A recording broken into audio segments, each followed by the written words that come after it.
Untuk mempermudah warga mengurus administrasi kependudukan atau Adminduk di masa pandemi, pelayanan keliling cetak di tempat atau tepikat kembali digelar oleh Dinas Kependudukan dan Catatan Sipil Kota Lubuk Linggau di lapangan Ekskompi, Kelurahan Air Kuti, Kecamatan Lubuk Linggau Timur 1.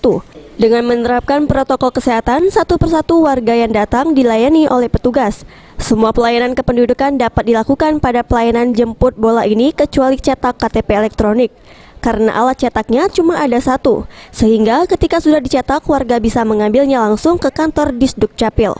Dengan tepikat, warga tidak perlu jauh-jauh datang ke kantor, mereka bisa memanfaatkan pelayanan tersebut, dan pelayanan ini dilakukan petugas 2 minggu sekali. Karena keadaan sekarang ya, keadaan corona, di mana kebutuhan masyarakat ini untuk pelayanan data-data kependudukan ini masih sangat dibutuhkan.